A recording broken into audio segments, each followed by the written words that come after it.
Salut à tous, comment allez-vous? Cette question ne sera évidemment pas répondue puisqu'il s'agit d'une vidéo.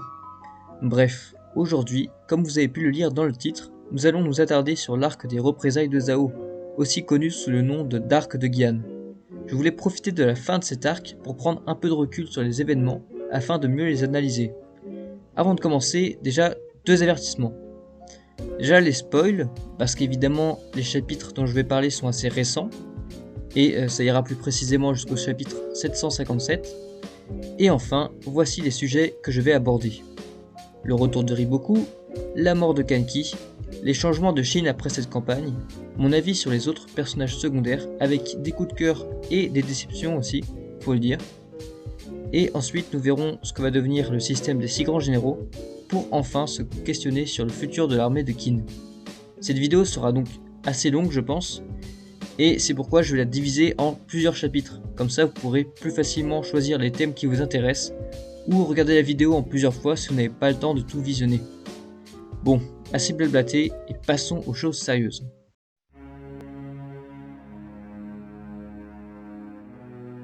Après la défaite contre Yotanwa et Sei à Sai, puis face à Usen à Gyu, Riboku effectue enfin son retour en grâce. Et pas face à n'importe qui, l'un des pires adversaires possibles pour lui. Riboku a été poussé dans ses retranchements, on l'a vu dépressif, pourchassé par des soldats qu'il avait dirigés auparavant, mais là il a plus le choix. S'il tombe, Zhao tombe. On a là un Riboku plus dangereux qu'il ne l'a jamais été parce qu'il est dos au mur. Il doit être parfait dans ses stratégies pour sauver son pays. Et bah il a été. Pour illustrer mes propos, est-ce que le Riboku avant son exil aurait pensé à évacuer les habitants de Gian alors même que les risques de perdre la ville étaient infimes?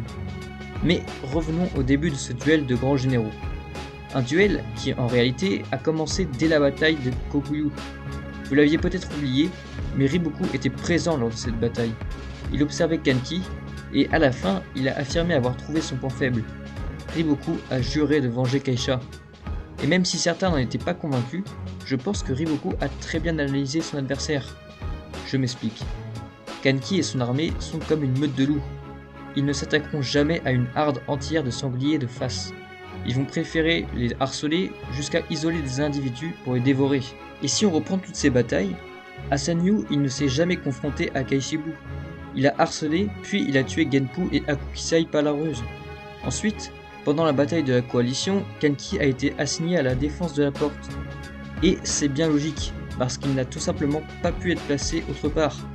Il n'aurait pas été aussi efficace qu'Usen, Mobutu ou Dukyu à leur poste. Enfin, lors de la bataille de Kokuyu, il a gagné en exerçant une pression psychologique sur Keisha et Kisui. Tout ça pour dire que Kanki et son armée ne sont pas des adeptes des batailles rangées, une faiblesse que Riboku a parfaitement exploitée. En tant que planificateur de génie, il a préparé le nord de Zhao pendant 2 ans pour renfermer son piège mortel sur Kanki. Il avait besoin de prendre en compte et d'anticiper le moindre détail pour espérer gagner contre le fléau de Qin. Ainsi, Riboku a construit une muraille devant Kantan pour forcer l'armée de Qin à bifurquer par le nord. Il a fait exprès d'augmenter la résistance d'Atsuyo pour dissuader Usen de continuer plus loin, et pour séparer Kanki du seul général capable de le battre lui en affrontement frontal. Il a fallu 2 ans à Riboku pour isoler Kanki et le forcer à se battre sur un terrain où il n'est pas à son aise. Et pourtant, on en est quand même arrivé là. Riboku a été à 2 doigts de perdre la bataille et sa vie. Et là, j'ai vu plusieurs personnes se plaindre de cette scène pourtant incroyable. Mais je la trouve pas forcément incohérente. Riboku n'est pas qu'un simple stratège, et on nous l'a rappelé plusieurs fois. Avant d'être connu, il s'est battu comme simple soldat à Ganmon. Et pendant son retrait, on l'a déjà vu soulever des poutres comme un vrai bonhomme pour aider des villageois. Et puis, n'oubliez pas qu'il a repoussé une attaque de Shin et tué un des commandants d'Usen de ses propres mains. Je pense qu'on peut dire que la force de Riboku et de Kanki sont équivalentes, et que la différence du cheval et de l'effet de surprise a blessé sévèrement Riboku. Mais ce n'était pas suffisant pour le tuer. Donc ce passage est à mon avis cohérent, même s'il y a évidemment un ressort scénaristique qui fait que Kanki ne peut pas tuer Riboku. Mais le grand général en chef de Zhao a-t-il commis une erreur? Je ne pense pas. Kanki est un des meilleurs généraux et un des généraux les plus efficaces de Shin quand il s'agit de prendre des décisions rapides dans une situation d'urgence. C'est ce qui lui a permis de briser l'encerclement, et Kanki est également une personne imprévisible. Qui aurait pu imaginer tout ce qui s'est passé lorsque l'armée de Kin était encerclée? Personne. Ni vous, ni moi, et ni Riboku d'ailleurs. Kanki est un monstre instinctif, et Riboku a dû surpasser son génie de planification pour pallier ses désavantages dans l'instant présent. Riboku a mis 2 ans pour battre Kanki, et c'est mérité pour le plus grand obstacle au rêve d'Eisei.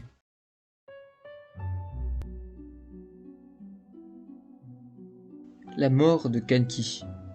Quelle fin! Je dois dire que l'auteur a vraiment fait une démonstration de son talent avec ce personnage. J'avoue que de base, je n'aime pas trop Kanki pour ce qu'il a fait, mais là, j'ai été touché par la profondeur de son écriture. Kanki n'a jamais appris la stratégie, mais je pense que c'est précisément pour ça qu'il est si puissant contre Riboku. Ses décisions sont rapides, et elles ne sont pas rationnelles. Kanki est imprévisible. Je pense que Kanki est meilleur que Riboku sur le court terme. Pour reprendre les événements dans un sens chronologique, il sentait instinctivement le piège, mais il a quand même foncé dedans. Parce que, c'est dans sa nature en fait. Mais une fois qu'il était totalement pris au piège par son adversaire, Kanki a très vite analysé la situation, et il a tout de suite compris qu'il ne pourrait pas vaincre Riboku sur ce terrain en infériorité numérique. Et dès ce moment, il n'a pas paniqué, il n'a pas cherché désespérément à survivre. Non, Kanki a directement cherché un moyen de sortir de ce trou à rats. Il s'est dit qu'il fallait attirer Riboku sur un terrain plus favorable pour prendre sa tête. Oui, je l'affirme, mesdames et messieurs, à ce moment-là, Kanki envisageait la victoire. Et la victoire dans cette situation ne s'obtient qu'avec la tête du général en chef ennemi. La suite, vous la connaissez. Kanki gagne du temps et s'enfuit à la faveur de la nuit. Il rejoint alors les armées Gakuga et Isshin qui viennent de s'emparer de Gihan. Et il abandonne la ville. N'importe qui aurait tenté de la défendre en attendant des potentiels renforts. Mais Kanki a bien compris que c'était peine perdue. Et puis, je vous le rappelle, lui, il veut gagner contre Riboku. C'est un mouvement audacieux qui rappelle un peu celui de Kokuyu d'ailleurs. Mais c'est ce moment-là qui m'a le plus impressionné dans l'arc. À cet instant, Riboku a tout anticipé. Il a détruit une grosse partie de l'armée de son ennemi, il a mis les villageois en sécurité à Ika, et pourtant, Kanki s'est littéralement introduit dans sa tête, et il l'a fait paniquer. Il a simulé une attaque d'Ika pour faire pression sur l'armée de Gihan. Pourtant, Riboku devrait le savoir, la ville est trop bien défendue pour être prise si rapidement. C'est sûrement un piège. Seulement, comme pour qui suit à Kokuyu, le doute est trop puissant. Et si Ika s'apprêtait à tomber? Il connaît Kanki, il sait de quoi il est capable. Et c'est à ce moment-là que Riboku cède à ses sentiments et se rue dans le piège tendu par Kanki, qui a lui aussi parfaitement analysé le point faible de son adversaire. On en arrive finalement à la scène de l'embuscade où Kanki échoue à tuer Riboku, et où il meurt avec les honneurs sur le champ de bataille. Kanki était à 2 doigts d'éliminer Riboku, mais il a échoué, tout simplement parce qu'il n'y a que Shin qui puisse le faire. On a enfin les raisons qui ont poussé Kanki sur la voie cruelle et sanglante qu'il a empruntée.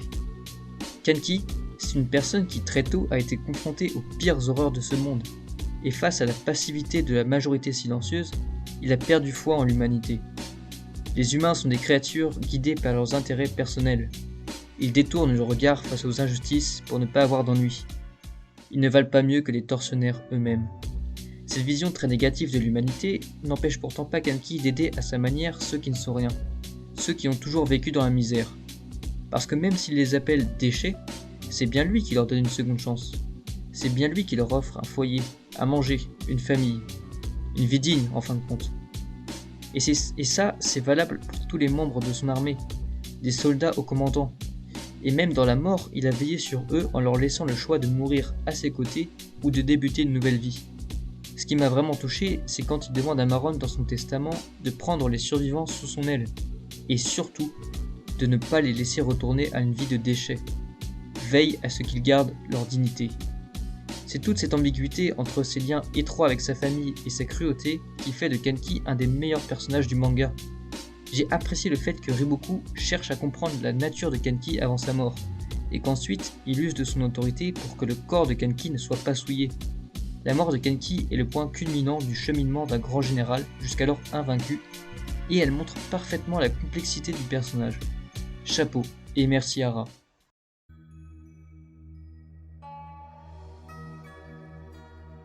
L'évolution de Shin au cours de l'arc.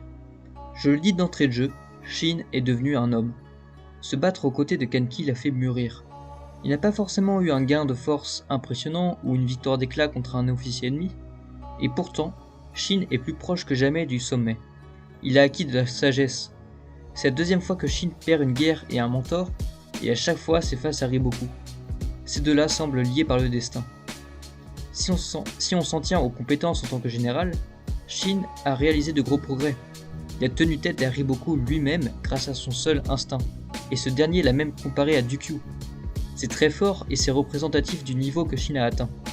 Enfin, un personnage comme Kanki s'apporte toujours de la nuance dans un manga, et là Shin a été justement touché par cette nuance. Sans pardonner ses crimes, Shin a compris notamment à travers les récits du clan Saki qui était Kanki, et un lien s'est créé entre eux. Parce que finalement, Kanki, c'est un Shin qui n'a pas rencontré les bonnes personnes quand il était encore temps. On ne sait pas d'où il vient, il est vraisemblablement orphelin, et il a dû vivre des choses terribles dès les premières années de sa vie. Et ça, Kanki l'a retrouvé en Shin, parce qu'ils viennent du même endroit. Rappelez-vous qu'au début de Kingdom, Shin c'est un esclave, et il n'a même pas de nom.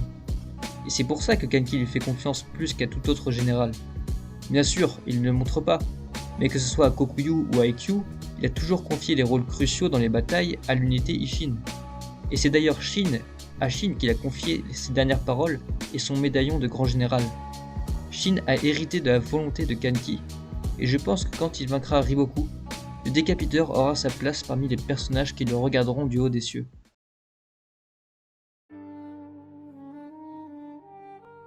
Voyons maintenant les personnages secondaires de l'arc. Déjà, partons du côté de Kin. Dans la Isshin, le drame aura été la mort de Gakurai.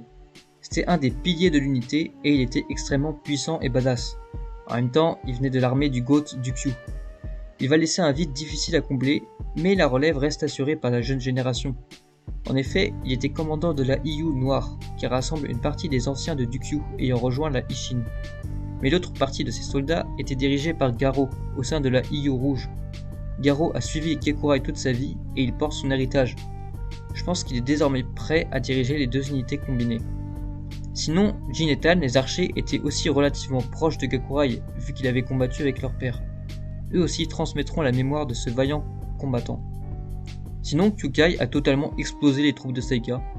Elle est de retour au niveau qu'on lui connaît, et elle a encore une fois allé dans ses retranchements pour permettre à la retraite de la Isshin. Et puis, elle s'est encore un peu plus rapprochée de Shin. Et tout ça, ça fait plaisir. On a aussi eu peur pour le trio des colosses à Guyane, ils ont failli y passer, et perdre autant de vétérans d'un coup, ça aurait été chaud. Heureusement, ils s'en sont sortis grâce au clan Saki. Il y a eu une mise en scène un peu bizarre avec Denyu, on aurait dit que l'auteur préparait sa mort, mais bon, j'avoue que je suis soulagé qu'il puisse continuer l'aventure. C'est vraiment un de mes persos préférés dans la Isshin. Et puis la Isshin a perdu son meilleur éclaireur, Naki. Alors je comprends tout à fait qu'il ait voulu partager les derniers moments de sa famille et du boss, mais vu son talent, je trouve que c'est un peu du gâchis de le faire mourir comme ça. Dans l'armée de Kanki, l'histoire du clan Saki m'a particulièrement touché, et je trouve que c'est une bonne chose d'avoir le point de vue de gens qui ont toujours été très proches de Kanki. C'est aussi leur récit qui a contribué à faire mûrir Shin. On reste dans l'armée de Kanki, mais on change de registre avec Zenu, la montagne, le monstre. On savait qu'il était très fort, mais l'endurance dont il a fait preuve est assez incroyable. Il a chargé Zao non-stop, et alors qu'on le croyait fini, il a écrasé la tête de Jukaryu à une main. C'était satisfaisant. Pour la cavalerie, Ringyoku a été le dernier lieutenant à mourir aux côtés de Kanki, et franchement, c'est mérité. Ce gars-là est sous-estimé. Il est fort, fidèle, et à chaque fois il faisait le job. C'était un des meilleurs éléments de cette armée. Ensuite, parmi ceux qui ont survécu, il y a Maron. J'ai bien aimé son dilemme au moment de quitter Kanki. Le boss lui a fait comprendre que c'était pas une honte de vouloir continuer de vivre. Et puis, il lui a confié ce qui reste de l'armée. Donc il lui fait confiance pour prendre sa succession. Et personnellement, je trouve que c'est beau. Je vois bien Maron vieux en train d'écrire l'histoire de Kanki. Enfin, on en termine avec Ojiko. Je suis content qu'il ait survécu parce que, ok, c'est loin d'être le plus futé. Mais Ojiko est innocent, son cœur est pur et il ne méritait pas de mourir. C'est un peu le témoin qui aura assisté à tous les instants de la vie de son chef au plus près de l'action. On passe à Ikki. Bon, il nous a montré ses capacités de leadership et j'ai cru qu'il allait avoir son heure de gloire à Retsubi. Mais Hara a eu aucune pitié avec lui. Aux dernières nouvelles, il était prisonnier de Zhao, mais je ne pense pas qu'il va le rester longtemps. Son rôle de bras armé de la faction du roi est dépassé, mais je pense qu'Eki est trop important dans les relations entre Qin et le royaume de Yotawa pour disparaître comme ça. Il va sûrement trouver un moyen de s'évader, ou il sera peut-être libéré par Kitari. En tout cas, il fera forcément son retour un jour ou l'autre. On avait aussi Fuan, qui était le commandant de ce qui restait des forces du nord-est de Qin. Un bon personnage, motivé et percutant, ça contraste avec les randoms un peu mous, un peu nuls qu'on peut parfois retrouver. Malheureusement, il était déjà blessé à Retsubi. Alors j'espère qu'il est prisonnier avec Eki, mais c'est moins sûr qu'on le revoie plus tard dans le scénario. Du côté de Qin, il y avait aussi Muten et son lieutenant Aizen. Alors Aizen a été déterminant dans la bataille contre Riboku, mais je trouve que la Gakuka a montré ses limites et en comparaison à l'unité Ishin, elle a quand même moins brillé. Pour ce qui est du côté de Zhao, certains personnages, clairement je m'en fichais complètement. Typiquement les commandants des villes Fuon et Gakushu, bon, qui meurent ou pas ça me faisait ni chaud ni froid. Ensuite, ce qui est très bien, c'est que dans les nouveaux personnages qui sont apparus du côté de Zhao, tous ceux qui étaient chiants, tous ceux qui étaient pénibles, je pense à Jukaryu et ses commandants, ils sont morts. Tandis que les bonnes surprises, ceux qui ont vraiment un gros potentiel, sont restés en vie. Et là, je pense à Kansaro par exemple, et Jiaga, qui sont les deux meilleurs officiers de Seika. Mais aussi Bafuji, le fils de Bananji, qui s'est révélé énorme. Et j'ai hâte de les voir à l'action dans l'avenir. Bon, est-ce que je dois parler de Shibashu? Clairement, le gars, ça fait 5 ans qu'on dit « Waouh, il va venir, il est super fort, il aurait pu être un des 3 grands cieux, tout ça. » Et au final, en 5 ans, on a juste vu son ombre 2 fois. Donc bon, j'ai perdu espoir de le voir. Et puis maintenant, bon, je m'en fiche un peu. Si qu'ils viennent ou pas, je m'en fiche. Ensuite, pour ce qui est de la garde rapprochée de Riboku, je suis un peu déçu aussi de pas trop les avoir vus en action. Ken et Futei ont fait leur taf, mais ils ont rien fait d'extraordinaire. Shun Suiju par contre, lui, comme d'habitude, il a très bien manœuvré pour faire le plus mal possible. D'ailleurs c'est sa spécialité, de faire des coups tordus, pour pas parler familièrement. Et je le soupçonne d'ailleurs d'avoir donné l'idée au papy de Retsubi d'empoisonner le puits. Ça ferait quand même 2 fois qu'il met Eki dans le mal. Et enfin, Bananji, bon là je suis aussi un peu déçu, parce que à un moment, dans la bataille, Riboku dit clairement qu'il veut pas que Bananji intervienne parce qu'il le préserve pour plus tard, mais au final, il a rien fait. Mais bon, son tour viendra plus tard, c'est qu'un détail.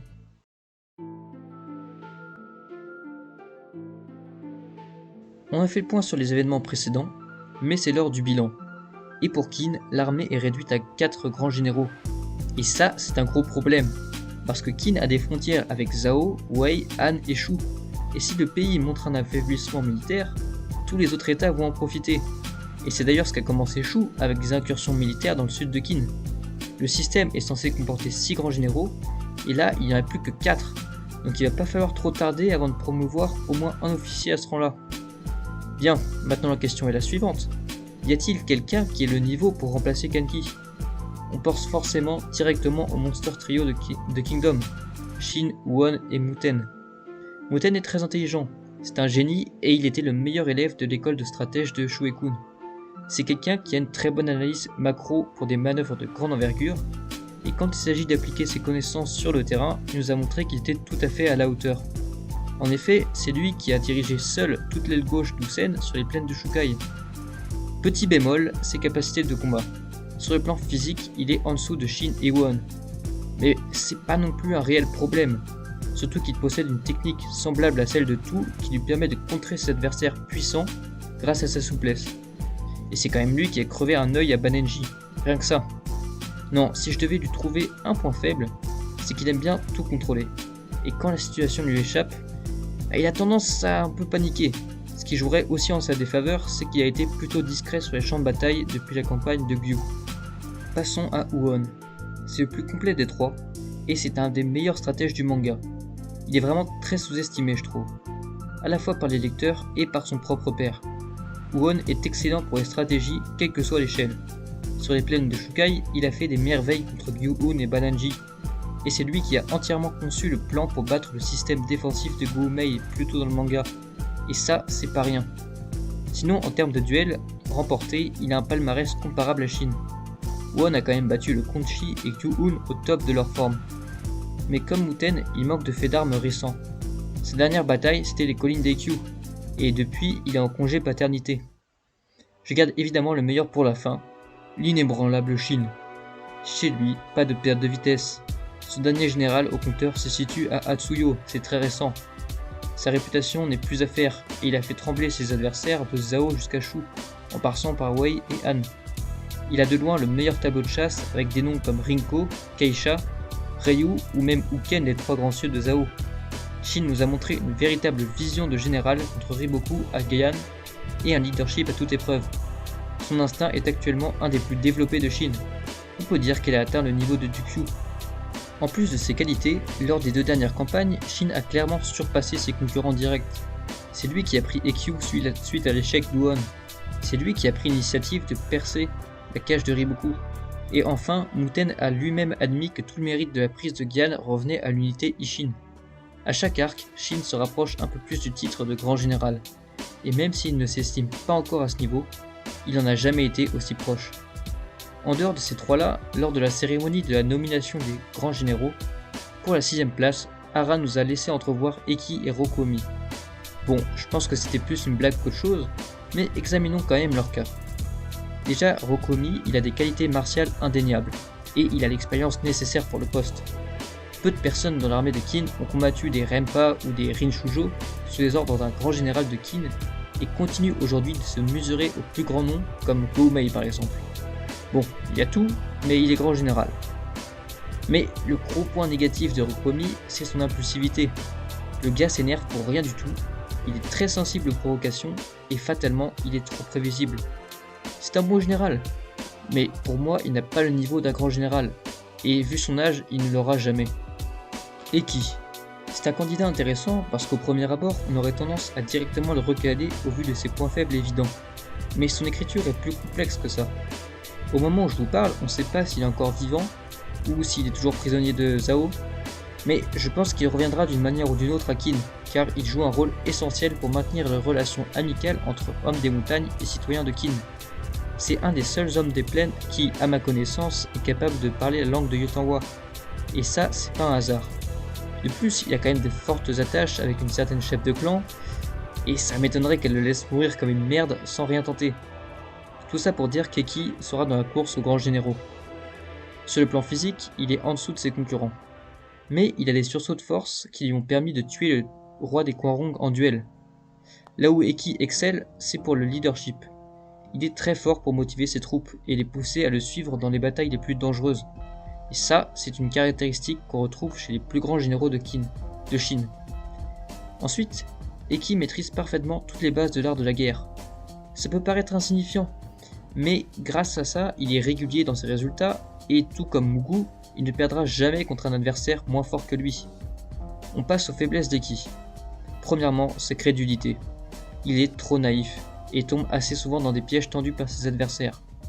Ce n'est cependant pas une fatalité, et il devrait le compenser avec l'expérience qu'il va acquérir au fil du temps. Ensuite, il manque à Eki une vision d'ensemble du champ de bataille. Il n'a pas la vision d'un grand général, et c'est pour ça qu'il ne comprend toujours pas les manœuvres de certains de ses supérieurs. Sur ce point, c'est dommage que Bakugoshin soit mort si tôt dans le manga, parce qu'il aurait pu lui apporter beaucoup de choses dans ce domaine. Enfin, le plus grand défaut d'Eki, c'est son manque de confiance en lui. C'est un paradoxe, parce qu'il sait reconnaître la valeur des gens, mais il n'y arrive pas pour lui. Eki est un homme entouré de génie, et mentalement ça lui met une pression qui peut le bloquer dans certaines situations. C'est dommage parce que, dans le feu de l'action, il oublie cette pression et Eki se révèle être un excellent général. Après tous ces candidats potentiels, je veux parler de quelqu'un qui a le niveau pour intégrer tout de suite les grands généraux. Shue-kun. Sa force n'est plus à prouver, et je ne parle même pas de son sens tactique. Et puis, son rôle de chef des affaires militaires perd de son utilité avec les grands généraux. Ces derniers ont la liberté de faire la guerre indépendamment du pouvoir central. Et puis, on a bien vu à Gyu que les plans élaborés à l'avance sont souvent revus par le commandant de l'armée à cause d'imprévus dans la mise en pratique. En plus, une fois que le plan de bataille est terminé, Shue-kun ne peut pas faire grand chose à part attendre les nouvelles du front. Est-ce qu'il y a une possibilité pour qu'il aille lui-même sur le terrain une fois le plan élaboré? Vu la culpabilité qu'il ressent en ce moment pour l'échec de Zhao, ça pourrait lui faire du bien. On verra bien. Personnellement, je le vois bien aller se battre contre Karin à Shu. C'est sa terre natale, et puis ce sera intéressant de voir le fardeau entre guillemets de Mubu aller à la rencontre de Manu. Il y a un potentiel à exploiter de ce côté-là.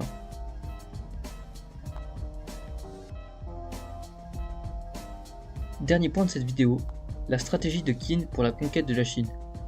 Comme Sei l'a dit, l'état de Qin ne dispose pas de ressources infinies et ne pourra pas soutenir l'effort de guerre au-delà d'un certain nombre d'années.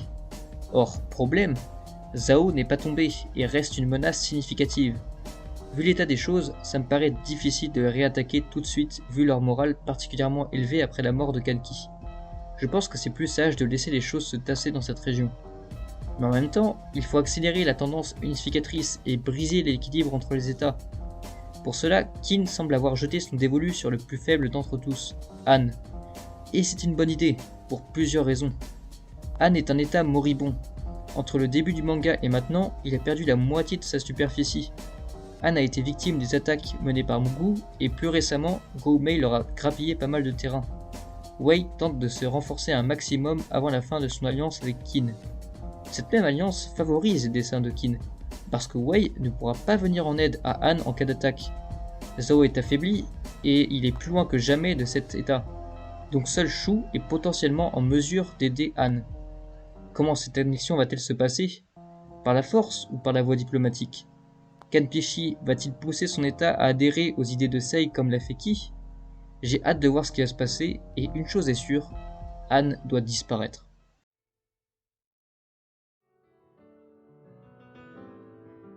On arrive à la fin de cette vidéo. Si vous êtes encore là, c'est que vous êtes des champions. Finalement, avec un peu de recul, Gian a été un très bon arc. Différent de ce qu'on a pu voir jusqu'à présent, mais c'est justement un apport de maturité au manga qui le renouvelle. Je vous conseille de relire cet arc en entier d'une traite. C'est bien plus sympa que de lire un chapitre ou toutes les semaines ou toutes les 2 semaines. J'ai évoqué pas mal de sujets, n'hésitez pas à me donner votre avis dessus dans les commentaires. Et sur ce, je vous dis prenez soin de vous, et on se retrouve dans une prochaine vidéo.